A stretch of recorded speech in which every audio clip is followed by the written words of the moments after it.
Pero, ano ka rin sa doktor kung pagka sinabi niya, di sir, kailangan na talaga operahan yan. Eh anong magiging desisyon mo doon? Hindi, ano ko.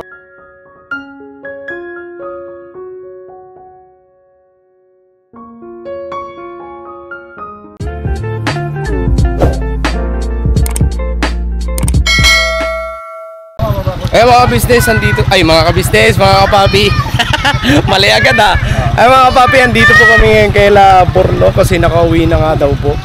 So, pakisamahan niyo po kami kasi bibisitahin namin kung anong update sa kanila, mga kapapi. Ayun po mga kapapi, si Papa Dins po eh wala ngayon kasi may nilakad po. Importante kaya kami muna mag-vlog. Kaya kasama ko yung dalawang M's. Hello po mga kapapi! Ah, grabe ah. Ay mga kapapi, si Ate Mengge po eh nasa hospital pa kasi nanganak na, no? Kay Buknoy. Po, Papi. Congrats. Congrats Hello po mga kapapi. Kamusta namin? Half-half. Allah, pero balita ko, hindi pa sila nagkasama sa anak niya kasi hindi ko lang alam po eh. Pero ano naman po? Sabi ng anak ko si Dodong, okay naman daw po. Wala naman naging problema. Siguro may mga ginagawa pa siguro. Hindi ko lang alam kung ano. Ay mga papi, pakiabangan nyo po yung update patungkol naman dun kay Ate Mengay kung anong ganap naman dun sa ospital. Siya po ay CIS po. Oo, si Sarian. Sarian. Si Ate Mengay. Kasi hirap na rin yun kasi high blood, no? High blood, tumaas ang dugo eh. Apo. Ayaw bumaba. Andito rin po mga kapapi si Bay Papaya. Yes Ayan. po, mga kapapi, mapagpalang araw sa ating lahat. Ay, grabe, ang puti mo dito po. Oh, siyempre, ngayon ka pa lang. Ayun ka pa lang. Oo nga, no? Ikaw ay. Oy, wala. Grabe na ka talaga eh. Dinadali din ako eh. Kailan yan? Tara. Sige, at ako eh, ano muna, meron na akong ipapagawa sa dali sa Sa tricycle. Oo, kasi itong motor ay gagawin kong single mamaya dahil pupuntahan ko yung anak ko para makabalik din dito, para makapagpahinga din. Ipapalit Sino ang naman, anak, si Dodong? Si Dodong, tapos ipalit ko naman yung isa kong anak si Dindin, magpalitan muna sila. Okay. Opo, mga papi, kasi si Dodong po ang nandun ngayon. Bibili lang muna ako side mirror kasi walang side mirror eh. Okay, Sige po mga papi. dito muna kami. Pero balikan mo kami dito ah. Siyempre, oo. Sige. Magan, dito ka na. So tara, pabisita. Barak. Mustahin natin si Bibi Boyet, mga papi. Doon po sa tatanong kung anong update kay Bibi Boyet. So ito po mga papi, pakipanood nyo po yung vlog na ito para malaman nyo po kung anong kalagayan ni Bibi Boyet ngayon, mga papi.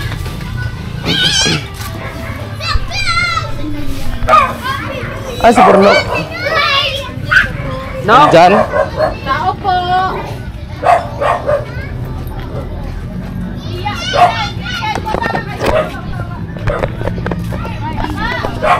No? Dito na pala. Yan lang. Ay mga papi, nagkakabit na ilaw. Yan, para maliwanag kasi mahirap na, baka di nyo ako makita. Maliwanag ang buhay. Oy, sorboy. Boss, kumusta boss? Huling-huli ah. Huli pero di ko lang. Pumasok na kami, Nok. Okay. Upo na din kami. Napasok na rin kami yan. Oy. Pasok. Kahit saan gusto mo. Susunod. Kumusta? Namiss ka namin ah. Lumis ko nga kayo eh. Ay, sis, man. Ano yung suot ko? Magtatramahan pa ba tayo? Magkaiyakan pa tayo. Kumusta naman? Kumusta si Bibi Boyet? Kasi ang dami pong nagtatanong na kumusta na daw po si Bibi Boyet? Update. Update tayo. Dito ka, ikaw nasa loob ng ospital eh. Doon lang ako sa Jollibee. O kayo, baka may ano kayo kasi kayo ang may karanasan dyan pagdating sa mga ganyang bagay. Ang 2M's pala. Kayo? Bigla ka ha? Kumusta na si baby? Ayun, Alright naman. Magandang hapon mga ka-business. Ayun pala. Buti pa si Mercedes bumati. Oo. Si Bornok wala. Pasensya na kayo mga kapapi kasi Pagod. bata kasi ako nakaano eh. Ay, nga pala mga kapapi. Magandang hapon. Nabati ko kayo lahat. Namiss ko kayo ah. Namiss ka rin ng mga kapapi natin, siyempre. So, ayun nga po mga ka-business, nung June 13, 4 PM, inadmit po kami doon sa National Children, sa NCH. Tapos, nilagyan po si baby ng, ang tawag po? Dextrose? Swero. Swero. Opo, para ano. Host. Kasi hindi po pwede siyang dumeti muna. Mm. Kaya po, nilagyan po siya ng ano na yun. Tapos, ano po, nag-antay kami. Dumating po yung ano, yung surgeon, doctor. Mga 10 PM na po. Tiningnan po yung ano ni baby, yung ano ba? Bolt. Yung Bolt. kung ba luslos ba, tinignan po yung luslos ni baby. Nung nakita po, okay naman daw po. Inano niya po yung pusod tsaka yung ano ni baby na ibabalik naman daw po. Kaya sabi po, hindi naman daw po emergency. Tapos, nung time din po na yon, sabi nung ano, padidein ko na kasi panaiyak po si Baby Boyet kasi bawal nga po siya dumede kasi gawa ng akala po namin ooperahan po si Baby Boyet. Pero ano na siya ngayon, hindi na siya na yung kagaya ng dati na maya-maya iiyak kasi sumasakit. Opo, hindi na po siya tulad nung dati na irritable tapos ano, medyo nakakaano-ano na din po siya kasi dun sa hospital po ilang beses din siya nakaihi. Tapos nakadumi din po siya. Ay, salamat. Opo. Kaso po ang problema nito, ano naman po nung sabi ko nga po na kung operahan po, sabi po, i-schedule daw po. Kasi hindi daw po pwedeng agad-agad na operahan si baby kasi baka hindi daw po kayanin. May tendency daw po na pwedeng mamatay yung bata. Kaya ano din po ako nag-alala. Nag-alangan ka. Opo, nag-alangan ako kasi syempre Sige lang, masakit po buksan mo lang. yun, masakit. Buksan mo lang. Masakit bilang sa inyo yung gano'n na. Ano po ako kung kakayanin po ba ni Baby Boyet? Pero ano, tiwala lang sa Panginoon. Pero ano, nagsabi ba yung doktor na ano, na kailangan talaga siyang operahan or kailangan niyo pa mag-antay ng ilang buwan? Ang sabi po, kasi may pangalawang tumingin po, na kung baga reducible naman daw po yung ano ni Baby Boyet. Tinanong ko nga po kung ano, kung pwede hindi na po pupirahan kasi ganun na kung ano nga po na may tendency na pwedeng maano daw po si baby. Pwedeng ikamatay. Tinanong ko po na kung pwede hindi na. Sabi po nung ano po, na ano daw po, operahan po talaga si Baby Boyet. Pero hindi po emergency. Kaya i-schedule na lang daw po, sabi po nung... Pero may ano naman po, may tawag nito, may ginawa naman po para hindi na siya yung kagaya dati na yun nga, maya umiiyak. Ang nangyari po, nag-x-ray lang po dun sa ano, sa ospital, x-ray si Baby Boy 3 beses, tapos ultrasound, tapos yung CBC, yung inano siya ng dugo ng yung 3 bottle. Yun lang po yung yung laboratory niya, wala nang iba. Tapos po yung may nilagay sila sa ano ni Baby Boyet na para hindi daw po mapdiin siya ni baby. So ano yung ano niya, yung halimbawa pagka dudumi siya, ano na, hindi yung hirap.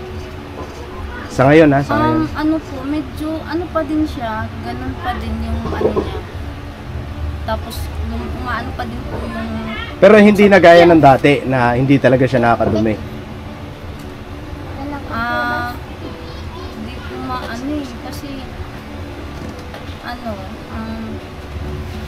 sa tingin ko kasi medyo ano pa din talaga siya, yung hindi talaga siya normal pa na talagang okay. Pero na ako kasi kumbaga nakakaano na siya kahit papano, nakakadumi, tapos nakakaihi, nakakautot. Yun.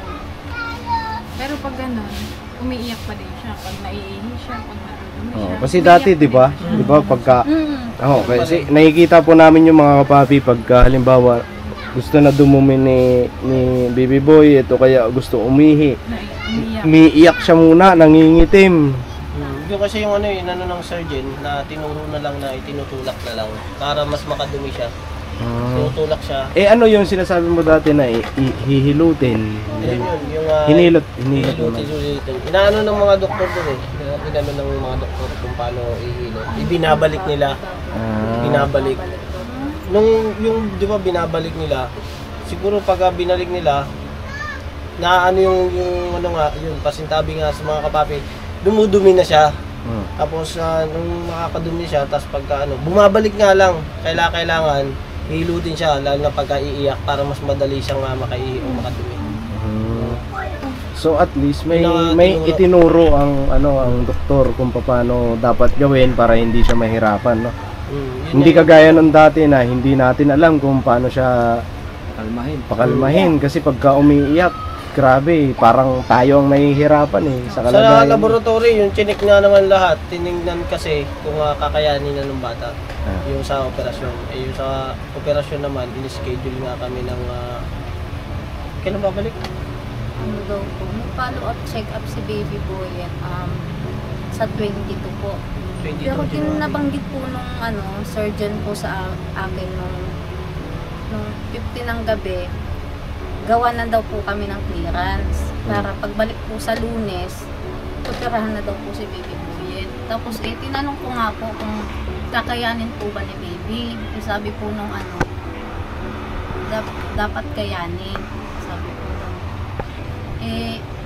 ito po si Bornok nagdadalawang isip kung papa-operahan pa kasi ganun nga po yung po sabi nung una na may tendency po na hindi kayanin nga po ni baby boy at pwedeng mawala po. Huwag naman po sana. Hindi naman kasi kaya kailangan na siguro kasi sabi kasi ng sa akin, gaya ng sinabi niya, baka daw sana kayanin. Siyempre kung sana kayanin, walang kasiguraduhan Hindi palalakasin ko muna yung bata. Siguro paano ko na siguro makapagsalita muna siya na pag naoperahan siya, siyempre pag inoperahan patutulugin pagka pinatulog siya ganyang edad, hindi siya makakapagsabi na kung masakit o hindi kasi pagka nagising na siya sa pagkakatulog niya tapos ng operasyon, hindi namin malalaman kung masakit ba o hindi. Kaya tas umiyak yan, pag umiyak siya ng umiyak, yung hindi niya kayanin yung sakit. Pero ano po ba anong sabi ng doktor na kailangan ba operahan na kasi operahan daw sa Monday. Pero ang sabi hindi naman emergency. Opo, i-schedule daw po. Kaso sabi siguro mabuting gawin niyo diyan. Puntahan niyo doon kung anong tatanungin nyo kung kailangan ba agad-agad operahan kasi kung agad-agad delikado rin kung hindi nyo ipapa-opera. Pero kung hindi naman kaya nila laboratory siya ng paulit-ulit tiningnan kung kakayanin ng bata. Tapos yun sa follow-up check-up niya, yun doon ko sisigurado kung sigurado ba sila na kaya ng bata at saka yung maoperahan ba siya talaga na walang magiging komplikado. Yung pagbalik nyo ngayon, kailan nga kayo babalik? Sa 22. February 22. Pagbalik nyo doon, yun na yung schedule para operahan siya. Yun na daw yung schedule para operahan. Siguro, pinapakuha kami ng clearance. Ito, sa akin lang, siguro, punta kayo doon, tapos, itanong nyo muna, emergency na ba? Kailangan na ba agad-agad operahan? Kasi pagka sinabi na agad-agad, so delikado rin na hindi mo siya pwedeng ipa-opera na yung pecha na yon. Hindi rin pwede na kasi delikado na yon. Pero pagka sinabi naman ng doktor na pwede naman na hindi na muna, palakasin niyo lang muna siya. Pag sinabi sa akin ganun, doon kami sa palalakasin. Pero kung sinabi niya kasi na sana kayanin. So, balik muna kayo doon sa 22. Sa 22. Para doon nyo malaman lahat, no?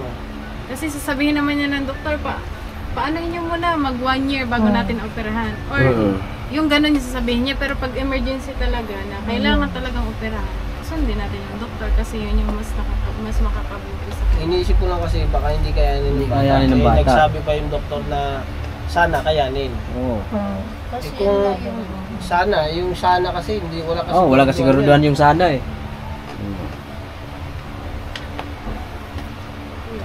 Pero yung namalagi kasi sila doon, yun, paulit-ulit yung laboratory niya. Kasi puro ganun din yun. Pag hindi nyo siya pinaoperahan na emergency na kailangan pa-operahan, eh, ganyan lang siya hanggang lumaki. Hindi nyo alam na pag yung Lumalala na. nag-twist na yung bituka niya, mabubulok yung dumi niya, mas malala yun. Mas Hindi, kaya delikado inano ng yun. surgeon kasi sa amin na hilutin para Hilutin para maitulak. Hindi Yun lang ma-stuck gagawin yung nyo. dumi. O, maidudumi niya. Kaya kailangan, kada iiyak siya, kailangan maitulak yun. Maitulak. Eh, para may paano palabas kasi niya yung ano bumabalik niya. nga siya eh. Oh, babalik at babalik daw kasi nga malaki daw yung butas. Kasi yun ang tinuro sa amin. So Eh, opera talaga ang kailangan. Opera talaga ang ang inaano solusyon. kasi ng doktor, yung sabi niya yung sana nga kayanin. Pero, yung tinuro sa amin na ganun lang muna. Kasi gaya na sabi nila, hindi naman daw emergency. So may ano pa, may tinuro sa amin na para tumagal-tagal pa. Kaya yan, pinauwi muna kami. Kasi hindi naman daw ganun emergency yung sitwasyon niya. Bakit sabi nung doktor sa Camarin Hospital is emergency? Pero yung iba naman hindi, yun. Chinese, doktor iba kasi ng Camarin doktor, sinabi niya nga emergency, pero hindi naman siya kasi surgeon. Ang makakaalam daw kasi niyan, mga surgeon. Oo, nanggaling kami, di ba, nanggaling ng Philippine Children. Surgeon din na nakausap. Puno sila, so in-schedule siya ng June. In-schedule ng June. Pagtapos, yun nga, sinubukan natin na para ma-ano siya, ma-check up sa iba. Malaman kung kakayanin ng bata.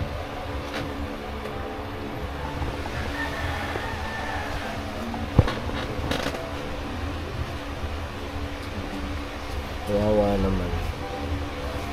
Kasi mga kapapi, pagka nakikita namin yan na Dito siya sa parang hirap.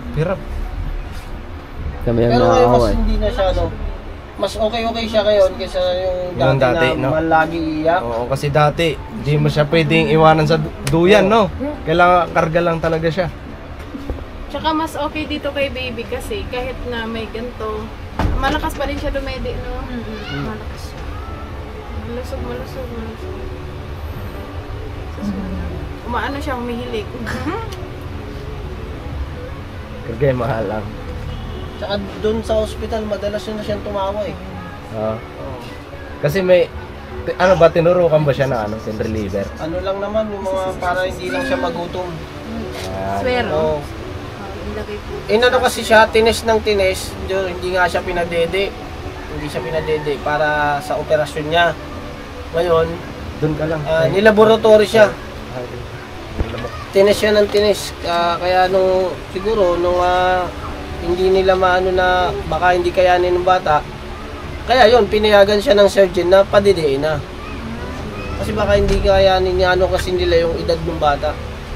Ngayon, siguro yung follow-up check-up na yun na 22, yun, doon namin malalaman kung kaya ba o hindi. Pero kung sabihin ng doktor na kailangan talaga operahan at sigurado na sila na kaya ng bata, pa-opera namin. Pero kung sinabi ng doktor na paedadin muna natin 6 months o 1 year, sunod taon, gano'n. Hindi, kayo ang Oo, magtatanong pero yan, no? Kasi pinababalik kayo ngayong 22. Hindi, pag sinabi sa akin, pero pag sinabi sa akin na Mister, kailangan ng operahan, siyempre itatanong ko kung kakayanin ng bata. Ngayon, nasa kanila yun pag sinabi na kaya. Kaya ng bata yan. Diba, sumagot na siya na sana. Diba? Sana kaya. Eh kung sinagot, pagbalik sana. niyo doon ngayon 22, tanongin nyo, Sir, baka pwede magagawan ba ng na paidarin muna namin? Kayo magtatanong nun. Kung po pwede na Kung pwede. 6 months or 1 Kasi year. yung pagbalik nyo ngayon 22, sila na yung nag-schedule na para Kung ma-operahan. bibigyan nila ang schedule ako, ipapa-schedule ko rin na baka pwede, kayanin ng ano, baka pwede, 1 taon na lang. O kaya 6 months. Kasi nag-ano ako kasi 2 buwan pa lang eh. Oo. Ang hirap mag-desisyon ng ano. Kasi, oo. Mahirap talaga Kahit yan. nasabihin ko, kaya niya yan, kaya niya. Nagtiwala ako sa sarili ko. Nagtiwala ako na kaya niya, eh baka mamaya hindi niya kayanin. Pero para sa akin yan, Nok, yung itinuro sa'yo ni Doktor, yun na lang gawin mo muna. Habang pinalaki niyo yung bata. Oo, yun lang nga ano. yung gagawin mo. Yun yung gagawin mo. Pag halimbawa paiidarin mo pa lang. Oo. Papaidarin mo pa siya. Oo, araw-araw, Yun yun ang gawin yung mo. gagawin mo. Kasi pwede mo namang isagot yun eh. Na sabihin mo na, Dok, ano, agad-agad na ba o operahan to? Kasi kung pwede sana, paidad-idarin na lang muna natin. Tapos, piloting ko na lang muna. Pero, ano ka rin sa doktor kung pagka sinabi niya na, di sir, kailangan na talaga operahan yan. Eh anong magiging desisyon mo doon? Pagka sinabi na emergency na yan sir, hindi mo na madadala sa hilot yan. Hindi, ano ko nga sa kanila kung kakayanin ng bata. Pag alam naman nila na kakayanin, dahil ano lang naman siya, dito lang naman siya operahan, hindi naman sa masaselan na ano. Ipapasuggest natin na kakayanin niya talaga yan.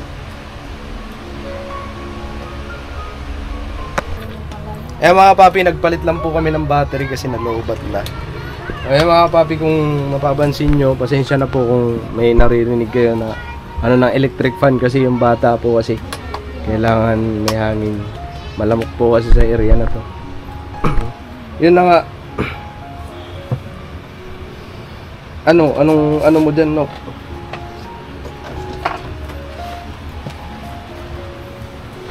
Balik kayo dun sa 22.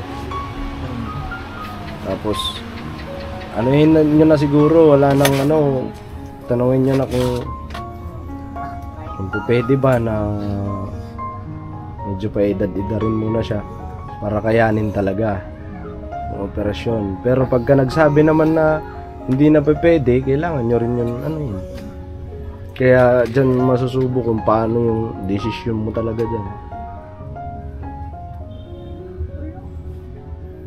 Pero ang higit na dyan, panalangin mo sa Panginoon Diyos.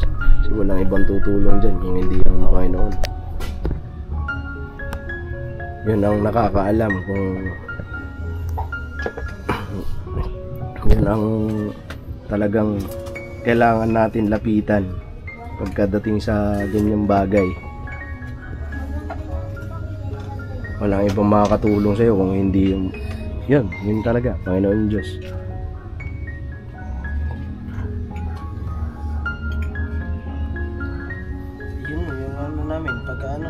Sabihin ng doktor, papanalangin na namin yan. Papanalangin na namin sa Panginoon kung anong nararapat. Kasi hindi rin maano yung pag-aalala eh. Siyempre, magulang. Minsan nalilito rin ako kaya minsan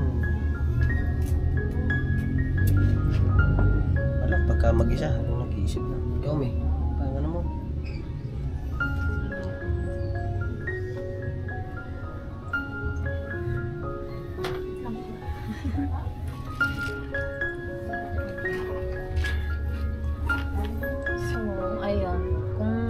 Talaga yung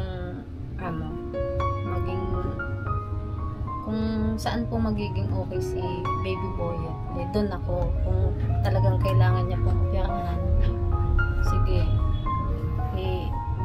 itiwala na lang namin talaga sa Panginoong Diyos. Kasi siya naman talaga yung nakakaalam. Kumbaga, kasangkapan lang po yung mga doktor.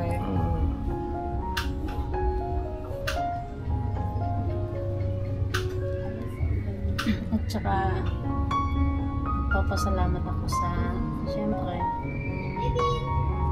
unang-una sa Panginoon kasi andyan, hindi kami pinababayaan. kung binigay niya to. Binigay niya sa amin to. Kaya namin, malalampasan namin to. Kasi hindi naman nagbibigay yung Panginoong Diyos na hindi namin kakayanin. Pagsubok lang to. Tama.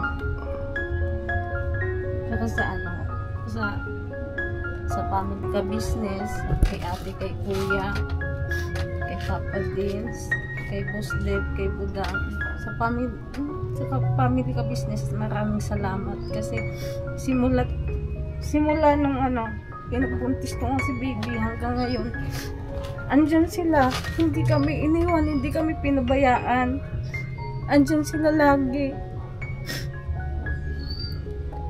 Alam ko lang yung salitang salamat sa lahat ng tulong niyo sa amin. Kasi kung wala kayo, di namin alam kung saan kami, paano namin madadala si baby sa hospital, yung mga gastusin namin, saan namin kukunin kung wala kayo. Sa 3Ms, kay Junjun, kay Nika, thank you so much. Maraming salamat din kasi andyan kayo para alalayan din ako sa tulad ng pumunta tayo sa hospital pa sa ni baby. Andyan kayo. Thank you. Salamat talaga ng sobra kasi hindi ko din kayang pumunta mag-isa sa hospital kasi hindi ko din alam talaga. Kung tutusin talaga, ayaw ko talagang pumunta sa hospital ng mag-isa kasi nangihina ako, wala akong lakas ng loob talaga kasi di ko din alam talaga gagawin ko kung paano. Kaya salamat talaga sa inyong dalawa, Nika, Junjun. Siyempre sa mga kagwang andyan nakasuporta, salamat din sa inyo Wala ka naman kasi sa prayers nyo malaking tulong na din yun para kay Baby Boyet sa amin. Sa mga ka-business subscriber, Papa Dins, mga subscriber ni Papa Dins, sa mga silent viewers, sa mga sponsor, maraming salamat po sa mga dasal nyo, sa prayers nyo kay Baby Boyet. Napakalaking tulong po yun sa amin.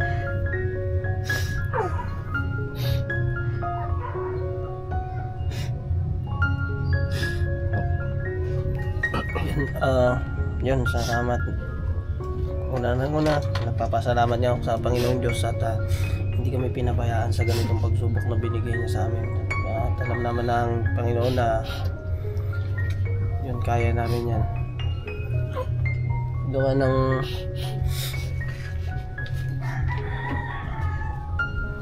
ganito pero ako hanggang ngayon na mga kapapi, mga kabisnes, nalilito pa rin ako basta naka-focus na kasi ako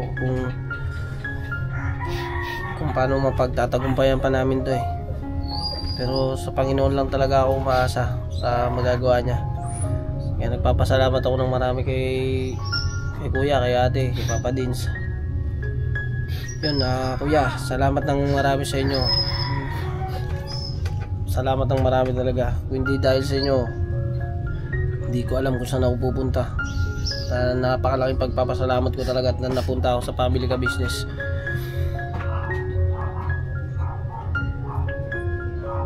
Hindi, nalilito talaga ako kung anong gagawin ko kung wala ako sa inyo Kaya salamat ng marami talaga sa inyo, tsaka sa mga kapatid kong kagwang. Yun, thank you ng marami dahil siyempre nandiyan kayo para sa amin. Lagi kayo na nakasuporta, kamusta, puro kamustahan. Hindi nawawala sa atin yung komunikasyon sa mga 3M. Salamat sa pag-aalala. Tsaka sa mga viewers. Yung mga prayers nyo sa amin.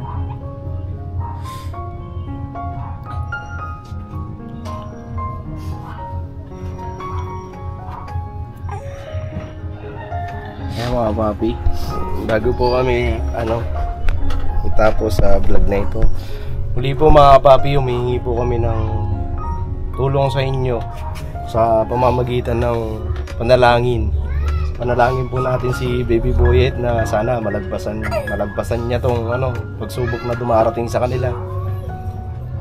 Pero wag kayong mawawala ng pag-asa. Kasi alam naman natin pare-parehas. May hawak ng buhay natin yung Panginoon Diyos. Siya rin ang nakakaalam kung hanggang kailan tayo dito sa mundo. Kaya panalangin natin na sana malagpasan ni Baby Boyet yung pagsubok na ito. Katatag lang kayo. Para ka Bagay na yan siguro natin sa Panginoon Diyos na sana madugtugan pa. Gabayan siya kung sa gagawin sa kanya. Sana andun. Kaya titibayan ko na lang yung loob ko. Tibayan mo yung Kasi kung bibitaw pa ako dyan, kung hindi ko lalakasan yung loob ko, parang sinuha ko na lang yung ganun. Hindi ako papayag sa sarili ko na wala akong magagawa. Kaya lahat gagawin ko kahit dyan. Masasalamat ang marami talaga sa mga suporta, sa mga viewers natin. Sa mga prayers nila. Nababasa ko sa mga comment, dami-dami. Salamat ng marami. Papa Dins, kay Bea. Salamat talaga na napakarami sa kanila. Yan si Bay, gusto kong sabihin Bay. Papayo mo sa kapatid natin. Hindi naman yun ibinigay sa Diyos ng pagsubok na yun na hindi nyo kayang lagpasan. Basta magtiwala lang kayo sa Diyos. Tsaka magpakatatag kayo. Higit sa lahat, kayo mawala ng pag-asa. Nalangin. Diyan lang naman sila kuya at ate kami. Si Junjun. Ayun nga, magpakatatag lang kayo para kay Baby Boyet. Tapos, yun, lagi lang talagang manalangin. Tapos yun kung ano yung ng doktor, sakasakali man na hindi naman talaga emergency, di ba? Sana palakasin mo na si baby ng maigi para pag pwede na, yun. Kayanin na ni baby. Yun. Pakatatag lang. Kung walang pag-asa, dito lang ang buong family ka business para sa inyo. Ika. Sa akin naman, kay Borno, mas lalo ka pang pakatatag, mas lalo mo pang lakasan yung loob mo kasi si Mercedes sa'yo siya sumasandal. Kasi sa yung dalawa, siya yung mahina sa tingin namin, sa yung pakiramdam na. Kasi siya yung yung babae yung emotional. Oo. Kaya mas lalo mo pang yung sarili mo pakatatag. Magtiwala lang kayo na malalagpasan niyo yung pagsubok na hinaharap nyo ngayon. Basta, katatag. Pray lang palagi. So yun, mga kapapi, maraming salamat po. Ayun po muna yung update dito kay Baby Boyet. So pakiabangan nyo rin po kung ano pang magiging kaganapan, kung i-vlog ba ni Burnok yung pagbalik nila dun sa siguro i-vlog mo yun, boss? Pagbalik niya dun sa sa hospital sa 22 para ma-update din siguro yung mga viewers natin na. Kaya mga papi, maraming salamat po sa pagsama nyo sa amin. Ingat po tayo palagi. God bless po sa atin lahat. Thank you sa walang sawang suporta nyo po. Very much po. Pakatatag ka lang, boss. Pambihira, kagwang tayo diba? Ngayon kami naman mag-comfort sa'yo. Ha? Kaya yan.